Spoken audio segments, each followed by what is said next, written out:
Cinema. It is the greatest, most challenging frontier in all of the arts. The intersection of creativity, philosophy, life, and the storytelling thereof, it presents to the filmmaker the greatest of challenges. A failure in any of these contexts means a failure in the film. But with the perfect execution of all, you have a timeless masterpiece.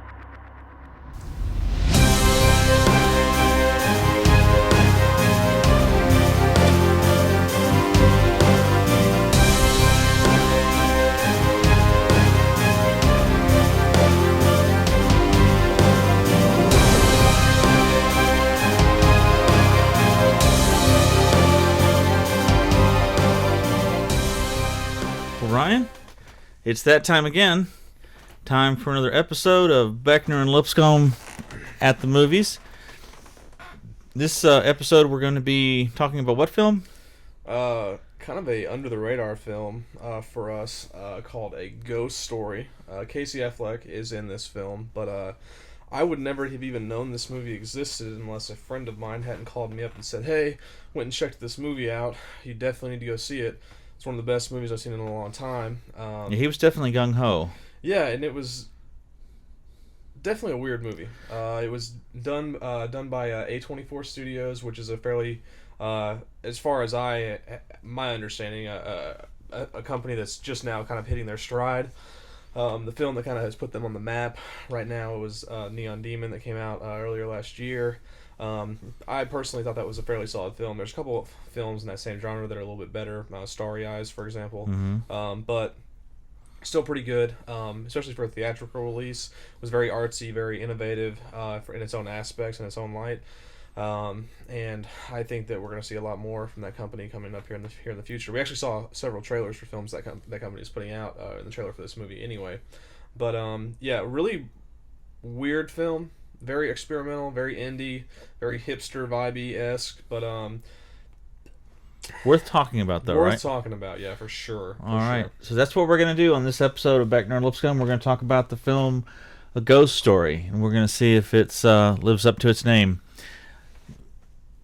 Time for dim the lights, fire up the camera, roll trailer.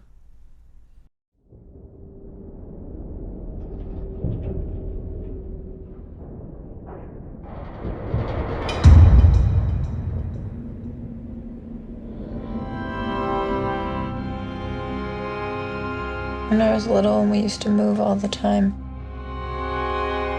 I would write these notes, and I would fold them up really small, and I would hide them. What'd they say? They were just like things I wanted to remember, so that if I ever wanted to go back, there'd be a piece of me there waiting.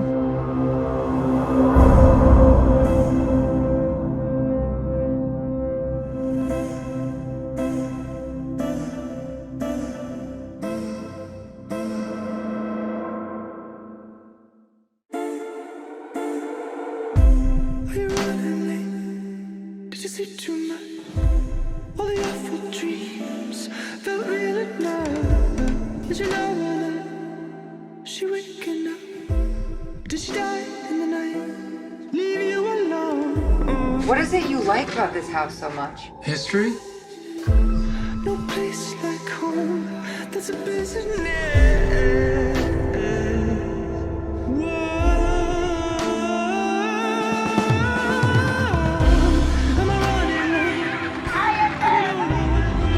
A writer writes a novel. A songwriter writes a song. We do what we can to endure. She finds someone else. Leave me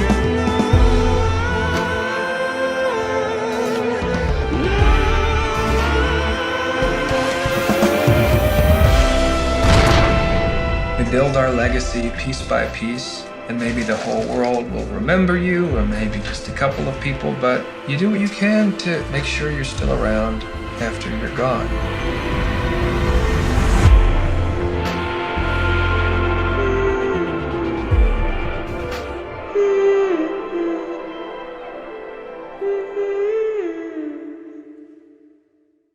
So, Ryan, you and I, we both went and watched this film together in the theater. We did it upon the advice of a friend who that you follow. You feel he does a pretty good job. That your tastes kind of measure up together. Yeah, for the most part, yeah. And he told you what about this film? That it was extremely good. It's one of the best movies he's seen in a long time. And I walked out of this movie with the, excuse my language here, what the I just watched. Very off the wall film. Very, very original though. I will say that, you know, before we get into the meat here, there's never been a film like this made. There probably never will be another one like this made. You know, I couldn't tell if walking out of the theater I had missed something. There were times where I was reevaluating, you know, whenever I would use the restroom, if I had missed some sort of massive plot, you know, development or what have you. But you know, when you got up and left, I couldn't make out what you were saying, whether you were going to the bathroom or whether you were going to get more Coke. And I wondered what the odds were that you were just gone. that I would find you out at the car with your arms crossed, like couldn't do it, man. Couldn't do it. Good. No, this film starts on a side note, have you ever actually walked out of a theater? I don't know if I actually have ever walked out of a theater. It's a good question. There's a few times I really wanted to. I wanted to in 2012. I wanted to walk out of 2012. I did want to walk out of that movie. But other than that, I don't think so. I almost walked out of Beloved right, at the "You're Stealing My Milk" scene. Yeah. But I was so shocked because I didn't know what I was looking at until it was too late. Right. Yeah. And by then it was like nobody would have known why I was walking out. But yeah. Anyway, back to this film here. Starts off extremely slow. This movie. It was also filmed in panoramic, I believe, or not panoramic. Excuse me, Jesus. Just like standard definition. Non widescreen standard definition, which I thought was a really interesting take. You don't see a lot of films like that or filmed like that these days. But yeah, starts off really slow film. It basically is just a development between a couple. Very interesting dynamic between the two. Seems to be a little bit of love lost sort of situation. But to get to the gist, there will be spoilers in this, so if you're going to see this movie, you might want to choose carefully if you want to go past this point of the video. But this is a movie we have to have spoilers to be able to really discuss a true review here. Casey Affleck's character dies. He dies in a car accident right outside their house. But you never see the accident. Right, you never see the accident. Yeah, you see the aftermath. All you see is the aftermath, and she goes to identify the body, and she lays the sheet back over his head after she asks the doctor to have a second. And the camera stays there for an obnoxious, what felt like an eternity, looking at his body. Yeah, that was part of my problem with the film. And in hindsight, you know, there are films that they sit with you, and your understanding of them changes after you've thought about them for a while. Yeah, and this was definitely one of those films. But that's a very dangerous path to take as a filmmaker, to do a film that the people in the audience don't understand what's going on or don't appreciate or aren't with it, as it were, right. And that only have this, you know, clarity moment after the fact. Right, yeah. That's a dangerous tack to take. That said, I understand what the director was doing. This film is a series of these very long shots, and I understand what he was doing, but I think there was, and I know the artistry that he was trying to attain in that, but I think it's a shortcoming in the film. I don't think he got there. Okay, I completely actually disagree with that. Like, after I've gone back and like thought about that film and like really tried to take it all in, I think it actually is absolutely necessary in terms of the fact that and this is what I thought was interesting about this was, right, basically we'll come to find out later, and I'm jumping a little bit here in terms of narrative for the sake of this conversation. We are experiencing short time lapses to show that are actually represented by a vast portion of time in that film, right? You have like a 3 or 4 minute scene that spans hundreds of years, basically, in terms of like what we understand in the film. But then we have short time lapses in that film of things like this where we're looking at the same thing for like 3 minutes and nothing's really happening. And I think that was like it's intentional in the sense that it was almost a trade-off of those things. And I think that was like a pretty, that was my perception and the way that I took that in. And I actually think that it was almost necessary and ultra effective in the sense that it like played off of itself in that right. I can see that, but again, you shouldn't have that. That's an added interpretive lens that as a viewer you maybe you should have that going into the film.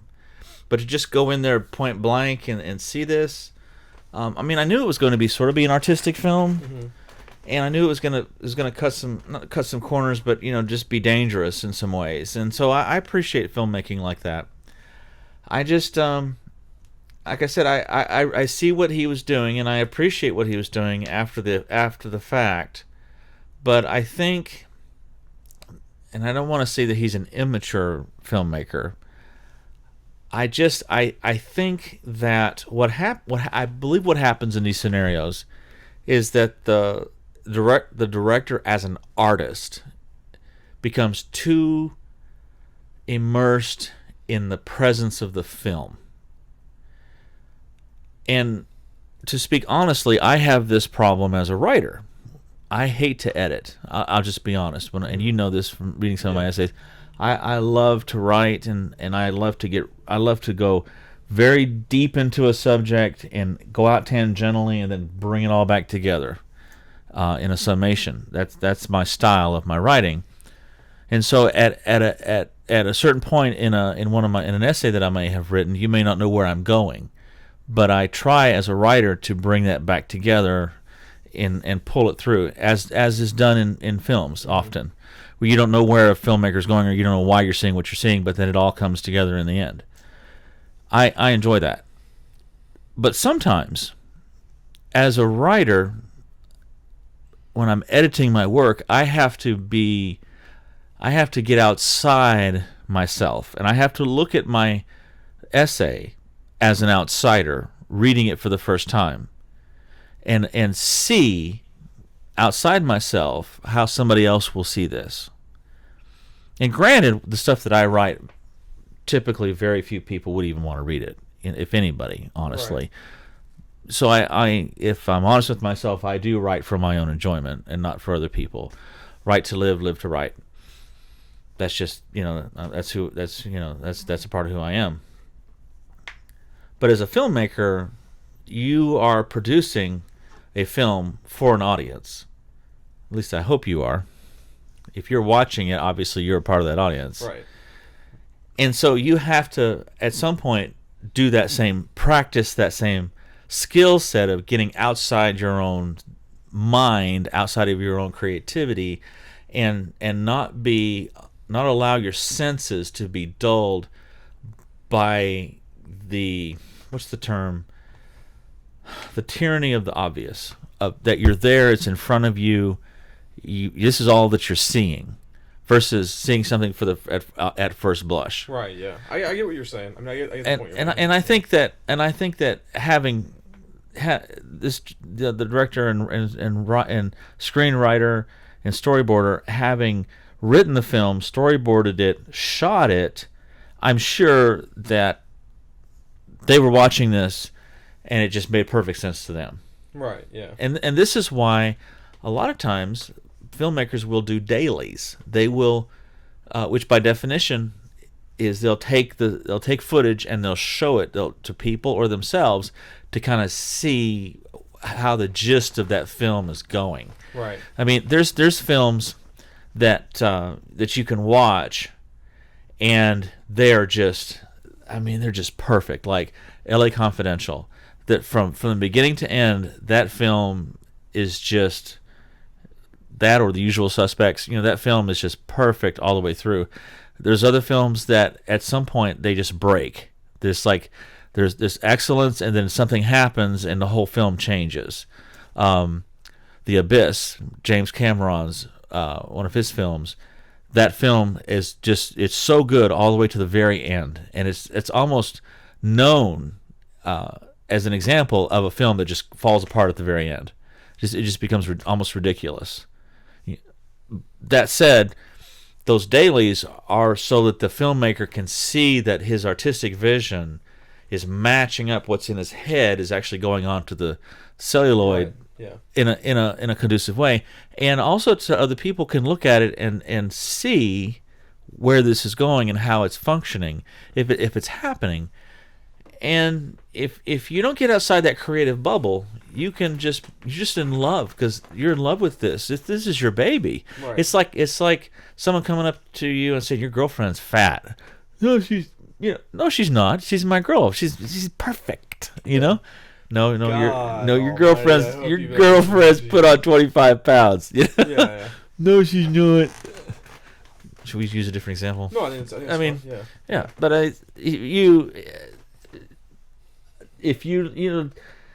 ideally that could happen, Yeah, but so essentially the point you're making though is you're bringing this to the fact that you felt that that's what's gone on with this film in terms of the way the director was looking at this. Yeah, this film put on 25 pounds and they never saw it. Right. Okay.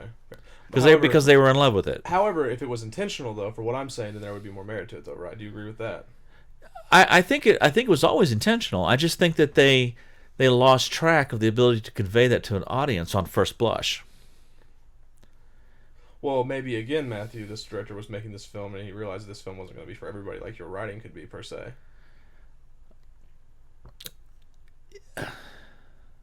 That's a good argument. But I still think there's a preponderance that it should have been able to communicate better. Okay. Well, I agree with that too. I mean, I had some issues with it at first blush myself, and it wasn't until I was like, I had to like research this film to be able to really take it all in, and it wasn't until I was sort of like, I actually had to look at a director interview, and that was my to really get the meat and the heart of what was going on here. But I'm gonna get back to the plot a little bit here, so these people that are watching this aren't like, what is this movie about? Casey Affleck dies, and like we said, we're seeing this image of the white sheet over his head, laying on a bed, dead. He's dead. We are looking at this for like literally 2 minutes, and then he gets up, and he has the sheet over his head still, and he has black marks where his eyes are, as like just like your 1950s ghost is portrayed, and this is the image that we see throughout the rest of the film. I wonder if that was actually Casey Affleck. I don't know. That'd be interesting. Yeah. But I wonder if the credits would say Casey Affleck's ghost. Casey Affleck, yeah. Or the people in this film, Casey Affleck, and then like the 4 or 5 other people that were in this film. Interestingly enough, this film's how would you budget, try out for that? Here, put this sheet on and stand there. Check this out too, by the way. That film's budget was $200,000, which is pretty wild. And that would mean that Casey Affleck got $195,000. Yeah, right. Literally, basically, yeah. It's interesting that was the case, but yeah, they did it for a movie. But I mean, that movie. That was really the budget for it. I'm gonna look it up again, but yeah, I'm pretty sure it was like $200,000. I'll look it up right now. I would think Casey Affleck would be some serious billing there. It's interesting. I wonder if he did it on pro bono, just as a creative endeavor. Maybe. Let me make sure that I'm right about that. I don't want to say that, and then somebody's like, "Hey, what the heck? No, you're totally wrong." But I'm pretty sure that's whenever I was looking at that, I saw that's what it was.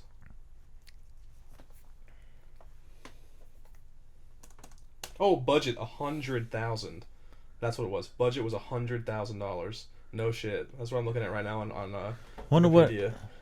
Box office so far is 1.5 million. So it's a 15-fold return. Yeah. $100,000 to make that movie. Which is interesting, even with those bulldozers and things like that. You know what I mean? Like that. Those scenes were like pretty. They literally ripped those houses down. You know what I mean? Like that would have been what I would have thought the most, expensive thing in that film would have been. But anyway, let's get back on with this. Because we're talking about like weird stats all day. Yeah. So his ghost leaves the morgue that he's at and returns to his home, and is just watching his wife's falling apart after his death. She eats a whole pie. There's a lot of scenes where we are able to feel the tension that she has been left from this burden. And then things begin to happen, things that we weren't really ready for, prepared for. The wife moves out. Casey Affleck stays at the house. Another family moves in, and he's dealing with time lapses even with his interactions with this family. He it's like the first people that he sees in there is like a Hispanic mother with her 2 children, and then there's a massive party scene that goes on. There's some pretty intellectual, existential stuff that's talked about in that scene, which that scene I feel like was a really experimental part of that movie. Very bold statements are being said there. That conversation this guy's having at this party would has the potential to make a lot of people uncomfortable. But it was interesting that it was just sort of interjected. So what's the word I'm looking for here? It was just sort of you just all of a sudden are just out of nowhere are just brought into this super deep, serious subject. Discontinuity? Yeah. It was just out of nowhere. All of a sudden, or incongruent. Yeah, it was. You're just running along this straight. And now for your philosophy moment. Yeah, exactly. Yeah. I'm not going to go into too much about what he says there. I'll leave that for the viewer. I think that would take away from this film a little bit if I did that per se. But I think it's sort of.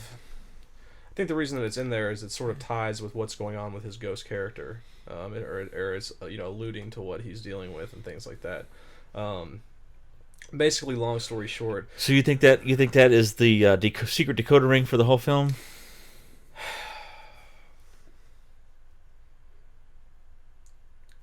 I think at the end of the day, right, if this film, if you saw the piece of paper, in my opinion now, if we got to see what was on the paper, it would say something along the lines of, don't sweat the small stuff. And that's what I think I think everybody's going to take something different away from this sort of film, but like... whatever was on that piece of paper fulfilled him. Right. I loved your music. Well, I mean... Maybe. I mean, I don't know if that would have been what she would have wrote on that paper. She said she wrote like little sayings. I hated you. Like yeah. I was going to divorce you anyway. Yeah, exactly. Yeah, something along those lines. But I don't even know if it would have been meant for him per se. You know what I'm saying? From the way she was talking about it, she said it was little things to remind her of herself and little sayings and things like that. So it'd be tough to say, but I mean, like, I think that if we were to ever actually to have seen it, I actually was what I was actually so worried that it was going to say, to be honest with you though, I actually thought it was going to say the end or something, and I would have just been like, I would have ripped that screen down if it had said the end. That would have been so childish if they had done that. But I never got back to this theater. Burn the whole place. Yeah. But I was so worried in my head. I was like, that better not say the end. You're having an anxiety attack. Yeah. I would have been so triggered, man. I would have thrown everything I had at that screen. But anyway. But yeah, I mean, I think that the point the guy's making in that conversation is that nothing actually matters. And I mean, what you take away from that film and what other people are going to take away is all going to be different or whatever. But the reason I feel the way that I do about it is, basically we see this ghost just stay in this exact plot of land over what seems to be a period of hundreds of years in the end, and finally he's standing on the top of some futuristic building far in the future, and he jumps off basically to kill himself again, and then he wakes up finding himself in the exact same spot, but almost like the beginning of a time loop, back when the first time people actually inhabited that plot of land, back in the settler days. That family gets killed by Indians, and he sits there again until the house is back and his wife is there, and he is seeing himself as a person. He's now in a layered time loop. He's now in a layered time loop, and he sees himself, and he figures out that he is actually part of this situation that we are presented with at the beginning of the movie, where we hear a piano get bumped, and I think the part that was most interesting about this part of the film was we actually see him seeing himself as the ghost again. I could have written a note: "Don't get in the car." Yeah, right. Yeah, literally, I could have been like, "Don't get in that damn car." But we don't know, whether or not that he would have been able to interact with that or what have you. Well, I mean, he was throwing, it was like poltergeist activity. I'm saying, but I mean, like, I know it's kind of a silly thing, but God might have been like, "No, he's trying to like move his hand to ride it, and it's just not being allowed or something." But like Final Destination. Yeah. But But yeah, I thought that was a really interesting. After seeing this film in its entirety, looking back, he was, like you said, in a layered time loop. And that's, I think that he's having that. There's a part where he's sitting on the piano and he's just kind of sitting there, and it looks like he's having a self realization of what's happening to him. And it's not until he finally pulls that note out of the wall that his wife had left there, as her she said that she leaves little notes places and whatnot, and she left one there in the house, and he pulls it out, and then he looks at it, and then he disappears. Doesn't she say something about what that does though? There's something that she says, the reason behind it. Why she does that? Yeah. He asks her why she does that, and as far as I remember, she doesn't give kind of a clear-cut answer. She says so that if she ever goes back there, she can find part of herself there, is what she says. That's the clue. It was part of her. Right. Remember the other ghost was saying they're never coming back? I'm waiting for somebody, or yeah. Oh, well, yeah, that could be an interesting take on that, yeah. That could be, yeah. But see, we shouldn't have to figure this out like a week later. Well, yeah, while we're doing a movie review. Oh, maybe that's what that means. Well, yeah, but I mean, I think that's what this movie was, though. You know what I mean? Like at the end of the day, this movie was just a riddle that you have to. Well, there are films like that, that stick with you. And that you figure things out later. And we've talked about that, like The Cube is one that is operating on some level, but then there's another level over here of probably potential social commentary. Right. But I think the disconnect is too great there. And I don't. But I mean, that's just where we're going to have different views or whatever. Right. Even though typically I would be one to be more prone to actually watch an art house film like this, whereas you'd be watching Michael Bay's gore porn, yeah, just Saw 17 or Saw 17 or Michael Bay's Transformer 14 or Fast and Furious 27. I don't really mess around with Transformers Fast and Furious though, really. As much as you want to say. As don't disrespect me like that, Matthew. No, okay. Well, since you've been hanging out with me, right? Right, yeah. I've elevated your cinematic, right, yeah, cinematographic. But taste. yeah, I really enjoyed this. I liked things that made me think for the most part. At first I thought this was just like a load of shit, but I kind of after I read a director's interview and some of the ideas that they had thrown out there, the things that you could take away from talking with someone. This is the person that actually made the film itself. Actually, interestingly enough, they had planned to have something written on a piece of paper. They didn't actually say in the interview what it was going to say, but they realized as they were filming this movie that the only way they could end it was for it to be left to the audience's interpretation. And I mean that I think within itself is an experimental style of filmmaking. Like that, I think that the movie that has made that the most popular is Inception. At the end of that movie, there is a top that I know you've not seen the movie, but Leonardo DiCaprio spins a top, and what that represented in the film was whether if it stopped spinning, he knew that he was in reality. If it didn't stop spinning, he knew that he was in a dream. And at the end of the movie, he's reunited with his family for the first time in years and years and years, and he spins the top and walks to his family, and you are left with the camera just looking at that top spinning, and you never see if it stops. The movie just ends. So you're left, it could be he's, still in the Matrix. Yeah, whatever. Yeah. So, and I think that, if that's done, I mean, like I said, again, it's a very experimental thing to do, and it can be, it can be pretty poor. I mean, I don't think this ending was as strong as Inception per se, but, I think that I think it was pretty good. I think it could have been better. Well, no, I think I mean, that's what I'm saying. I mean, I don't think it was a perfect way. I'm just glad that it didn't say the end, because that would have been like the most that would have been so art house. It would have been tilting, like I said. I think this movie's Rotten Tomatoes score is a little generous. I got like a 93, I think, or something along those lines. That's too generous. I think it. But then again, maybe you and I are not really up to par in our own filmmaking and film reviewing skills. Right. Maybe on episode 85 of this, we'll come back and say this actually an exact 93 with a British accent while holding a bottle of port. And smoking a cigar. Ghost story. A ghost story. Was pure cinematic excellence. Yeah. But yeah, I mean, I did enjoy this. I look forward. I really like that company, and I really like their style. I really liked some of those trailers we saw too. There was a couple things in there that I thought, some of them looked a little cheesy, but there was a few of them that I thought looked really, really interesting. And like I said,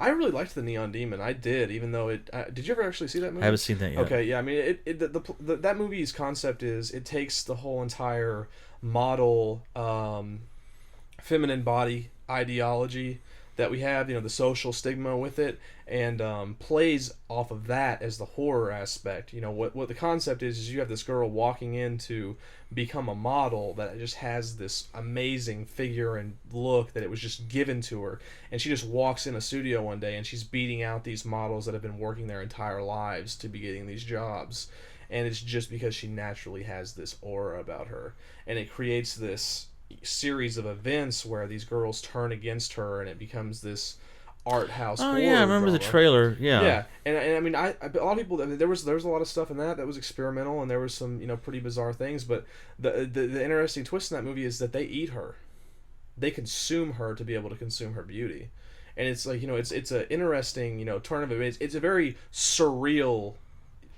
movie. It's very I don't know what the word is for that. It's not, it's not like your like slasher sort of thing or whatever. They like literally eat her. They kill her and then they eat her. And that is, that's the horror aspect of where it all comes full circle in that movie, and that's the level of depth that movie goes to, into the mad and the macabre, of it all. And I appreciated that movie. I thought it was good. Like I said, there's another movie in that same genre of that beauty aspect and that model ideology called Starry Eyes, which I think will always be the perfect movie of that genre. Which in that film, it's the same sort of concept. A girl's basically trying to become a famous actress. She basically sells her soul to the devil to be able to do it. But I mean, it was like the perfect film of that content. But I'm getting off subject here now. But yeah, I mean I like the artsy feel that's coming from this company. I appreciate the art house that they're putting out, and I wouldn't be surprised if they become like the powerhouse art house genre of film. They're doing experimental cinema, and I think that on some level it is important to have that creative essence employed. Right. And there's not enough of that right now either, in my opinion, to be fair. True. And that's why I guess we should probably grade it on a curve, because they're making an effort to do something different. I think they could have done a little bit better. Here's the thing. I would look forward. I would go to the next film from this director and this screenwriter. I would definitely go to the next one, and I would expect to see as bold a film, but hopefully that target gotten a little closer. Right. Yeah. Yeah. I mean, a great screenwriter or a great director, they just don't appear overnight. Steven Spielberg was honing his craft under someone else before he was ever given that first film duel to do. Right. And he was able to perfectly execute that film and went on to become a great director. But had he just been taken off the street and given a camera, he would not have been able to have achieved that excellence. And so you get there by taking risk and having opportunities. I think this film was a risk and an opportunity. I think that there's a saying, shoot for the moon, hit the outhouse. I don't think it is in the outhouse per se. I don't think though there are films that definitely that is their actual trajectory. This isn't one of them. I would give this like a 6.5, a 7. This would be an interesting film. I always say this. You think this is a date film? A date film? 100%, yeah. Okay. Especially for my generation, dude. Girls that are my age would eat this movie up, and like I think that maybe like that's sort of the reason my friend liked it so much as well. As I'm pretty sure the only reason that he wouldn't have seen this would have been on a date, and his opinion might have been like, oh god, I'm gonna go watch this dumb movie with this girl, and then the movie actually turned out to be somewhat interesting, and I think that may have had like a bit more of a stronger impact on him than it originally was. Of course, you can always turn to your date and say, baby, would you wait for me? Oh god, no. See, that's man, I hope you don't do shit like that in real life. I really do. Jesus. So he's saying that, but this is anyway. That's even worse. Yeah. But I would give it personally. I would give this We movie. won't commit any of his stories on tape. No, for you for can't, your own. for my own safety. Yeah. I would give this movie an 8. I really liked it, especially after having to dig a little bit deeper. I like to dig a little bit deeper on movies like that. I like movies that make me think. Sometimes whenever I can't get to the bottom of what was going on, and it actually is just a cluster is my final deduction about it. I dislike that a lot. Obviously there's certain films that I've seen where it's just like, oh goodness. Cube was definitely, like you said, a movie that was like that for me. The first time I watched it, I was kind of like, I feel like that movie was missing something a little bit, and I went and rewatched it, and I started to feel the undertone, the actual things that this film is actually like, digging into a little bit. Right. And that gave me such a stronger respect for it. The film Oculus did that for me as well. There's not any sort of like underlying metaphors or narratives for that film that comment on society or other things bigger than the film itself, but there's an underlying aspect of that movie that people aren't picking up on first glance. There's so many people that I talked to, like, why is Oculus one of the best movies that you think you've seen since like 2000 whatever? And it's just, in that film there was more going on than the average person is going to really be able to take away from, and they're just seeing it for face value when there's depth beyond what you're just actually seeing. And your average, I can't hold a conversation with somebody that is just has that one dimension perspective on things like that. And I really enjoy films like that, and I think this movie that applies to this as well. So. Well, some people could watch The Fast and the Furious and just see all kinds of really deep philosophical or Transformers. Well, yeah, that's possible, but I also think at the end of the day, though, people are wise enough to an extent to understand that those movies are generally being made. It's not even generally. Those movies are being made 100% for entertainment value. I don't think Cube was made for entertainment value. I don't think Ghost Story was made for entertainment value. You know what I'm saying? Like, right. I think that with those films and those style of things and the modern 2017, let's remake everything we possibly can. I think there's lacks a real authenticity for that. There's not many films that come out like this that are like trying to do more than just be an entertaining experience. So right. Yeah, I would agree. So you give it? I give it an 8. I give it 6.5. Like I said, it's a good film. I think it could have been better, but I think it's a filmmaker still finding his feet. But the effort that was put out there, I think, is promising, and I look forward to more of the work. I look forward to seeing deeper and more profound body of work coming from these producers, and not a waste of my time. But it did take me a minute to kind of think about it and process it, and I like films like that. I don't like to have them all come together in my head a week later. And I do. So. Delayed gratification. Any other films? I mean, there's. That we haven't already mentioned? No, I mean, there's a lot of stuff coming up. We're getting ready to be in the season of Beckner, if you will. We're getting ready to, October's right around the corner. There's gonna be a lot of stuff coming out, here pretty soon. That I'm looking forward to seeing how it plays out. I of course am gonna go see the new Saw. I'm trying to try to brush up on some of those. How many are there now? This will be the 8th one.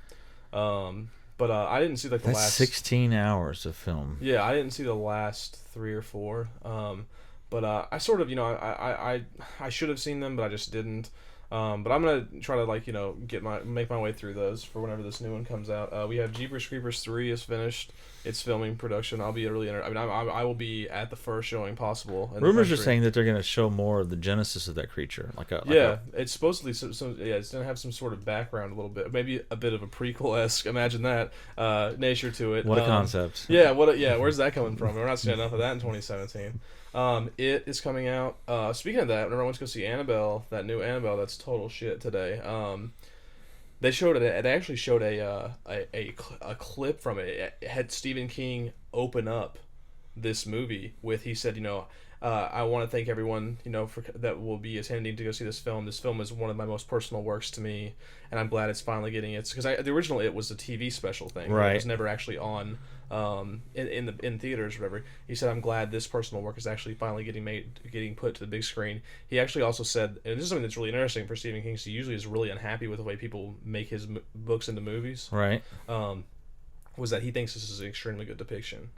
But the scene that we do see is, I don't know if you've seen the original It or not. I did years ago. Okay, but when the little boy is outside, I actually made it through with the terrible acting in that film. Wow, yeah, miracle there. But it's the scene where the little boy has the boat and he is outside and he loses track of it and he has to go to the sewer, and it's the sewer interaction between Pennywise and we him. all float down here. Yeah, and it was good. It looked good.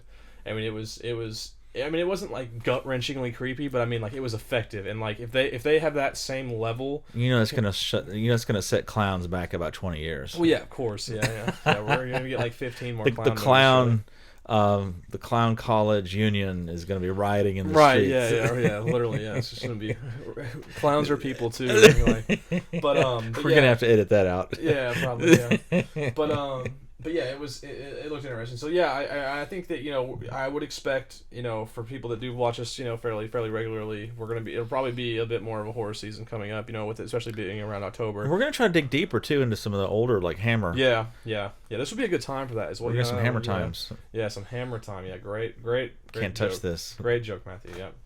But yeah, so those films would be from the time frame of 1950 to like 1970. That's the span of whenever all those were. Some of them, yeah. Yeah. Actually, like I said, I had a really good conversation about those the other day, and it was about the movie The Witch as well. Somebody enlightened me on why they liked that movie, and I thought they actually had a really good argument, and I was like, okay, all right. Was this the whole feminine thing? What was that? The Witch, you said? No, it was a new argument. I actually, a girl I work with, So is this another film that your opinion is slowly going up? I don't know if my opinion... So it's like, was trash, now it's like... It's still trash. It's still a trash fire to me, but like it has a little bit more credibility in the sense that I think I can understand its place in cinema, if that makes sense, or its place in the horror genre. And the reason that this was really interesting to me, and this is a reason you would actually hate this film even more if you ever did see it now, I had a conversation with this guy who's a boyfriend of a girl that I work with, and he said, let me tell you what I thought was so good about The Witch. The Witch, unlike all your classic films, Hammer films he brought up, all your classic cinema, the devil is not the bad guy in this film. The evil in this film is her Puritan father, and what he's done to damage their family and isolate them and create all this bad mojo for them. And the devil is her redemption in the end. A reverse redemption. Just like Abattoir. He offers her everything that she desired to have, and she accepts that deal. Whereas her Puritan father had separated her from society. This family had been outcast by the church. All this stuff, and the devil is her redemption in this film, and the devil's the good guy.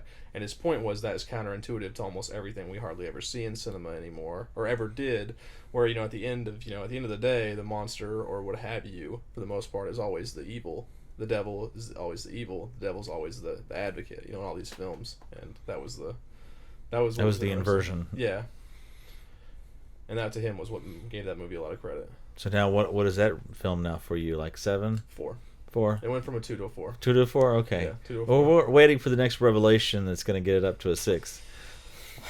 I don't know if that'll ever happen.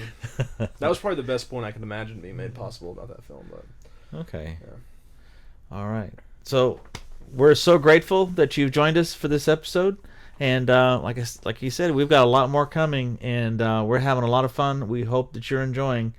And I'm Matthew Lipscomb. And I'm Ryan Beckner. And we are Beckner and Lipscomb at the movies. Have a great day.